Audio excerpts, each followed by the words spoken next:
Selamat sore dan selamat berjumpa kembali pemirsa dalam acara Manado Editors Club edisi hari ini Jumat 23 Juli tahun 2021 bersama saya Putri Rompas selaku pembawa acara.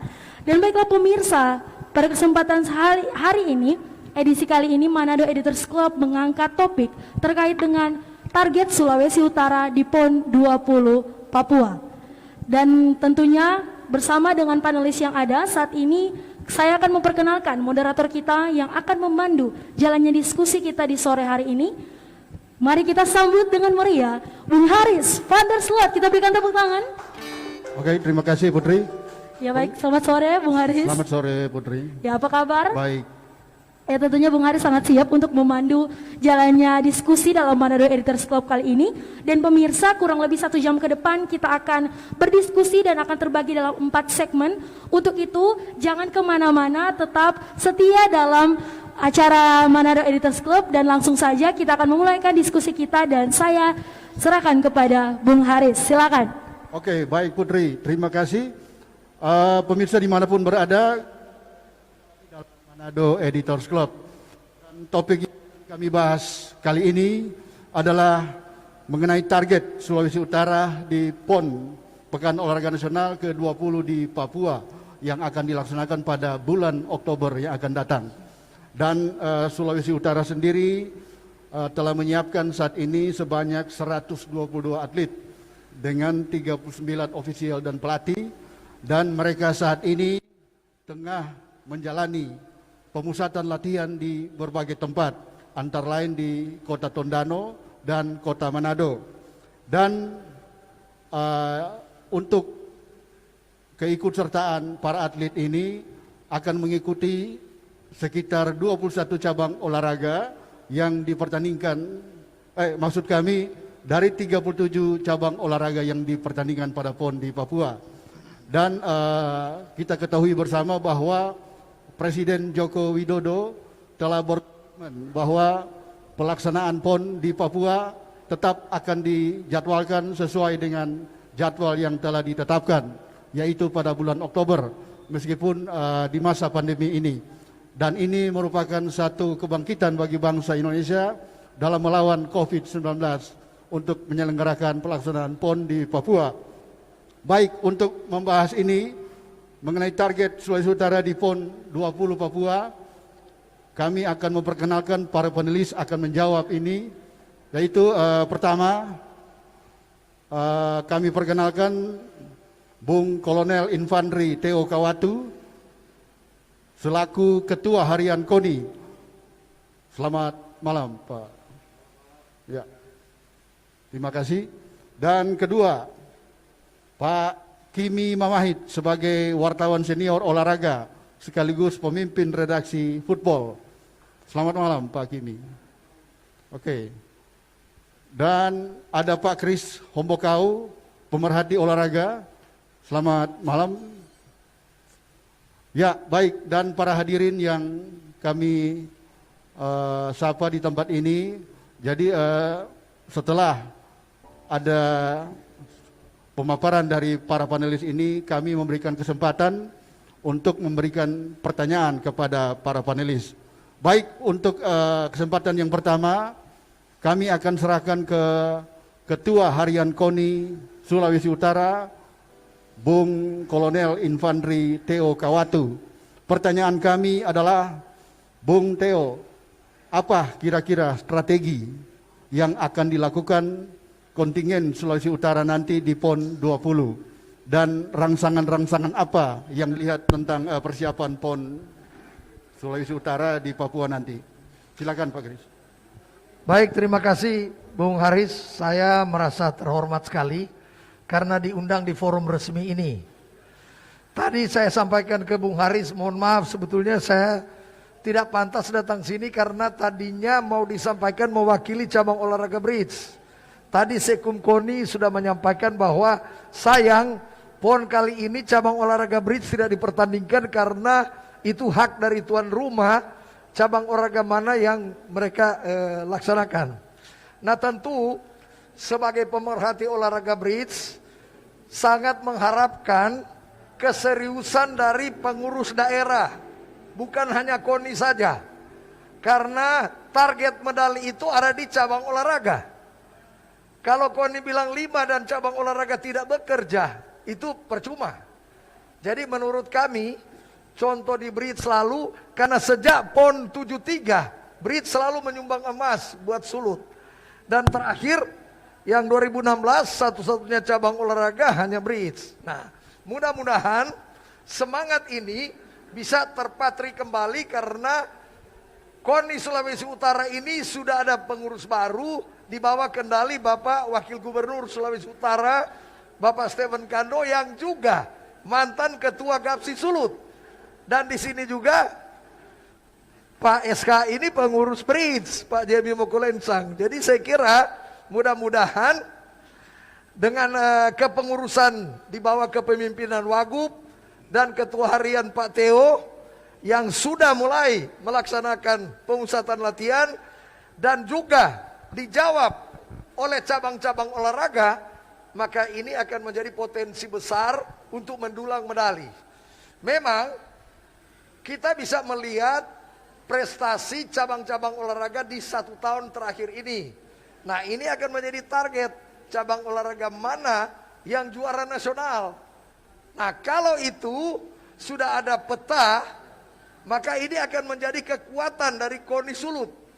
Karena walaupun diberikan seperti Pak Aris bilang tadi, apa itu dia punya reward, biar janji-janji reward tapi tidak ada action dari cabang olahraga, ini juga percuma.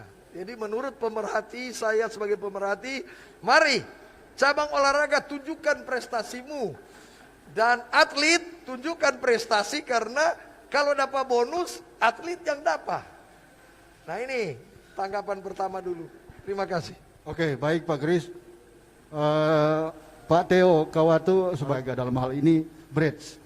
Apa rahasia dari atlet sebenarnya supaya mereka bisa untuk merangsang bisa berprestasi? Baik, terima kasih. Jadi ada rumusan yang bisa saya tipskan buat kita sekalian. Sukses sama dengan peluang kali persiapan. Setiap atlet mempunyai peluang yang sama untuk sukses.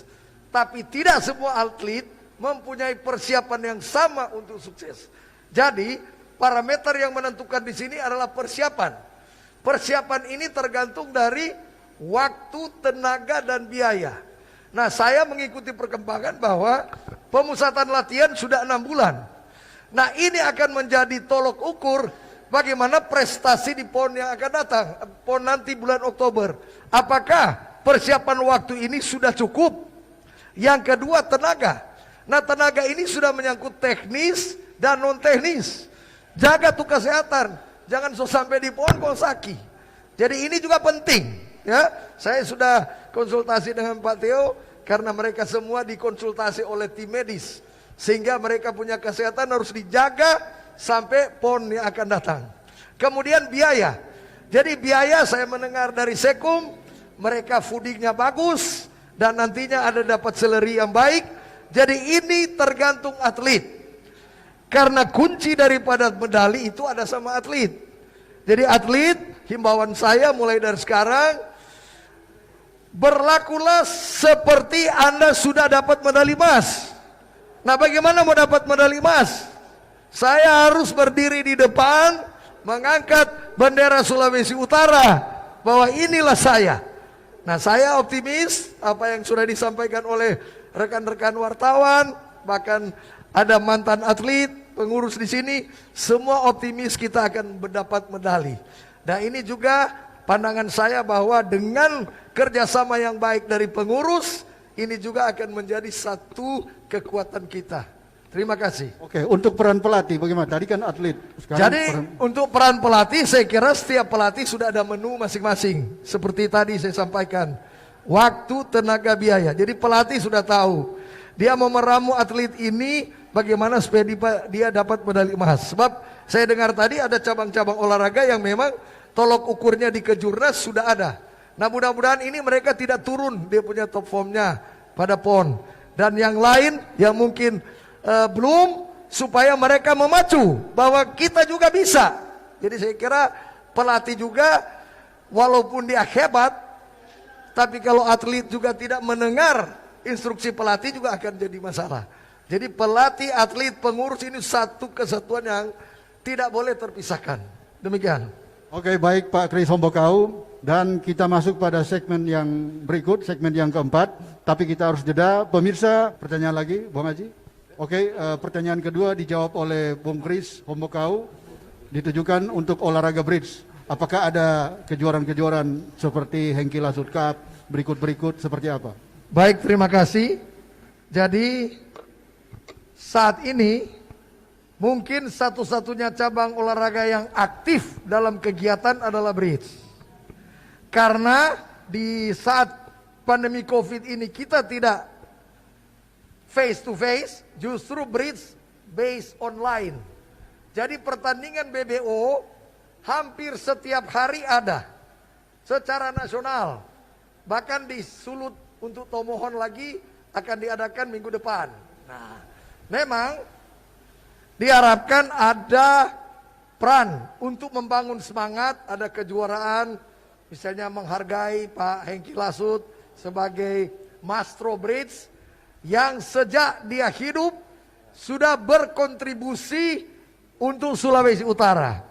Bahkan pemerintah melalui Menpora telah memberikan penghargaan kepada Pak Hengki Lasut, Edi Manopo, dan Franky Karwur.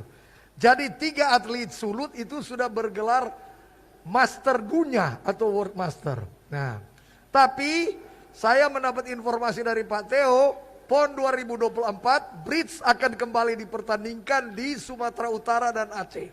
Nah, mudah-mudahan ini memang jadi. Semoga bridge di bawah kendali Bapak Jo Neganda bisa berkontribusi untuk medali emas. Jadi untuk event-event, memang event offline masih belum bisa. Karena tapi baru-baru di kejuaraan HUT Pria Kompapa Hapsa kita laksanakan itu di Getsemani Sakobar, luar biasa atletnya, atlet-atlet nasional asal Sulut terkumpul di situ. Jadi ini harapan supaya juga bisa di push up, di push atau diberikan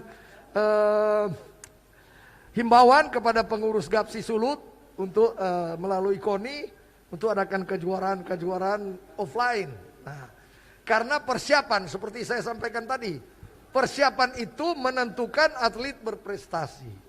Jadi saya berharap bahwa persiapan dari setiap cabang olahraga yang akan menuju PON 20 bulan Oktober 2021 ini dia mencapai optimal, bukan maksimal. Optimal artinya pada titik tertinggi prestasinya mencapai medali. Nah, harapan kita adalah medali emas. Kalau dia meleset perak, dia meleset lagi perunggu. Tapi ini semua tergantung dari 3 unsur tadi. Atlet, pelatih, pengurus. Jadi atlet, pelatih, pengurus ini sama-sama mempunyai jiwa juang untuk Sulawesi Utara. Ya, kita buang itu hal-hal yang ada sogok menyogok. Ah, itu sudah bahaya. Mungkin ada cabang olahraga yang memang di event-event begini besar kesempatan cari doi. Kalau sudah mau masuk final, lucur jo kemari. Nah, jadi saya kira ini bahaya, nah, iya kan? Jadi ini bahaya. Jadi saya kira dengan adanya kepemimpinan KONI Sulut yang solid, sudah tidak ada mental atlet yang seperti itu, ya. Jadi ini juga karena atlet satu kali cacat pasti sudah mendapat pakai dia, ya. Dan ini menentukan atlet ini jiwa juang untuk Sulawesi Utara, ya. Jadi sebagai pelatih yang pernah melatih atlet, bahkan kita pernah dampingi atlet bris ke dunia saya dengan Pak Kim Mamahit, ya. Orang berangkat di Cina, ya Pak Kim. Jadi persatuan dan kesatuan atlet, pelatih dan pengurus itu menentukan, Pak Aris. Karena atlet kalau dia majalang sombong, nyenak betul ini dunia. Jadi ini juga perlu diperhatikan. Rupa tadi kan ada yang sobat pikir, alah kita kok so medali emas. Jadi kalau KONI nyenak perhatikan, tak mau bakalah ini. Ah, ini bahaya. Jadi tolong himbauan saya, mari atlet tunjukkan. Karena kalau sudah berprestasi, pemerintah daerah Sulawesi Utara tentu tidak tinggal diam. Karena itu minimal kalau dia belum pegawai negeri mau diangkat dari PNS, ya kan Pak Sek? Jadi ini sudah banyak contoh, karena banyak atlet yang sudah di PNS kan. Atlet bridge ya, contoh ada beberapa yang sudah di PNS kan. Jadi saya kira ini tambahan supaya semangat juang ya, semangat juang atlet itu menentukan. Terima kasih. Oke, Pak Kris, semoga di 2024 cabang bridge bisa diikut sertakan dalam Ya, PON. amin. Mewakili Sulut. Ya. Pak Theo, kira-kira kenapa sampai bridge tidak masuk untuk PON 20? Apa permintaan dari tuan rumah Papua atau bagaimana? Terima kasih Bung Haris. Semuanya itu hak prerogatif daripada penyelenggara, tuan rumah. Memang pada saat itu beberapa rapat antara Kemenpora, Presiden malah Ketua Umum KONI, ada usulan supaya yang tidak dipertandingkan di Papua dipertandingkan ke PON sendiri. Jawa Timur sudah sangat siap, tetapi Pak Gubernur Papua tidak mau. PON cukup satu, tidak ada PON 2, PON Papua yang diikuti oleh 37 cabang olahraga, titik. Itu ditentang nggak bisa-bisa oleh Gubernur. Akhirnya Presiden dari Menpora diikuti Ketua ya, mengikuti keinginan daripada Provinsi Papua atas nama rakyat Papua. Tentunya kalau dia punya pemain brass atau Pak Kris sudah jadi pelatih di sana, mungkin akan berbeda. Dia akan membawa brass ada, tapi ini tidak ada. Tidak ada atlet brass di tanah Papua. Jadi itu pertimbangannya. Terima kasih. Oke, ada yang ingin kami tanyakan juga mengingat salah satu atlet biliar James Lengkang alias Liku. Nah, kenapa itu sampai Papua bisa mengambil dia?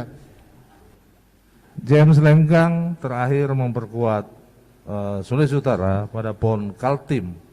Kebetulan dilaksanakan di Tarakan. Saya juga nonton dia main waktu itu. 3 medali emas. Dia sumbangkan pada PON Kaltim tahun 2008. Tetapi pada PON Pekanbaru dia mendapat 3 medali emas juga, tetapi dengan bendera Papua. Kemudian di Jawa Barat beliau ikut juga. Ya, kami pikir itu hak prerogatif dia. Pernah secara pribadi saya tanya, karena dia tetap di sini, latihannya tetap di Serio. Tapi kalau soal warga, dia kan warga Manado, Sulawesi Utara. Apa bisa Papua mengambil dia? Karena sedangkan dia warga Manado. Dia mungkin punya KTP sana, karena sejak tahun 2012 PON di Pekanbaru dia sudah memperkuat Papua. Jadi mungkin dia sudah atur sebagai Eropa. Dia katakan ke saya secara pribadi, apabila dia pindah ke Sulawesi Utara, nomor spesialis dia tidak akan dipertandingkan di Papua. Saya nggak tahu itu alasan, dia sampaikan begitu. Kalau saya pindah di Sulawesi Utara, mungkin nomor andalan dia yang menjadi andalan dia 3 bola. dicoret nomornya. Itu hak pribadi dia, kami kira ya. Tentunya dia pindah bukan asal-asal, memulai juga prosedur, mekanisme yang ada. Terima kasih. Oke, masih ada waktu untuk cara mampu mendulang medali sebanyak-banyaknya di PON 20 sehingga Sulawesi Utara bisa menyelenggarakan PON menjadi tuan rumah. Dan untuk yang terakhir, mungkin ada sedikit saja dari Ketua Harian KONI, Kolonel Infantri Theo Kawatu. Masih ada? Oke. Kalau sudah tidak ada, mungkin di belakang Pak Kimi ada, Pak Kris ada. Oke, sampai di sini acara kita diskusi pada sore sampai malam ini, yang sudah menghadirkan panelis-panelis. Kami menyampaikan terima kasih ke Ketua Harian KONI Sulut, Bung Kolonel Infantri Theo Kawatu, yang sudah hadir di tempat ini untuk kita berdiskusi bersama-sama. Demikian juga Sekretaris Umum KONI Sulut, Bung Tony Kulit, terima kasih sudah hadir di tempat ini. Bung Jimmy Mokolensang sebagai Ketua Persatuan Atletik Sulawesi Utara, kami menyampaikan banyak terima kasih juga sudah hadir berdiskusi di tempat ini dalam acara Manado Editors Club, dan Pak Kris Hombokau sebagai pemerhati olahraga khususnya bridge, kami menyampaikan terima kasih sudah hadir juga di studio. Pak Kimi Mamahit sebagai wartawan jurnalis senior dan merangkap pemimpin redaksi majalah Football, kami menyampaikan terima kasih sudah hadir di tempat ini. Dan Bung Haji Pramono, pemimpin redaksi suluthebat.com, kami menyampaikan terima kasih atas partisipasinya. Dan Ibu Grace Wakari sebagai mantan jurnalis dan sekarang sebagai atlet selam Sulawesi Utara. Jadi terima kasih sudah berpartisipasi pada malam ini. Dan diskusi kita akan segera kami akhiri. Untuk itu kami menyampaikan terima kasih kepada bapak-bapak yang sudah hadir di studio dan pemirsa di rumah. Kami semua mengharapkan kontingen Sulawesi Utara yang akan pergi bertarung di Pekan Olahraga Nasional ke-20 di Papua pada bulan Oktober nanti, semoga mendapat medali yang sebanyak-banyaknya, dan itu yang kita harapkan. Ya, terima kasih. Akhirnya dalam diskusi ini mungkin Anda yang akan memberikan kesimpulan sendiri di rumah dan di mana saja Anda berada. Dan akhir kata, kami akan mengambil kutipan dari seorang mantan atlet renang Amerika Serikat, Matt Biondi. Kegigihan bisa mengubah kegagalan menjadi prestasi yang luar biasa. Terima kasih, sampai berjumpa di Manado Editors Club yang akan datang. Kami serahkan ke Putri. Ya baik, diucapkan terima kasih kepada Bung Haris selaku moderator kita saat ini, dan juga diucapkan terima kasih kepada panelis yang boleh hadir di lokasi saat ini dan samaannya.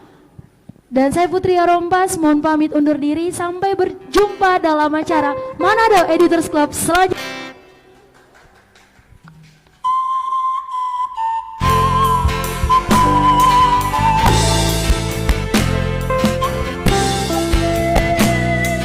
Foto bersama di depan.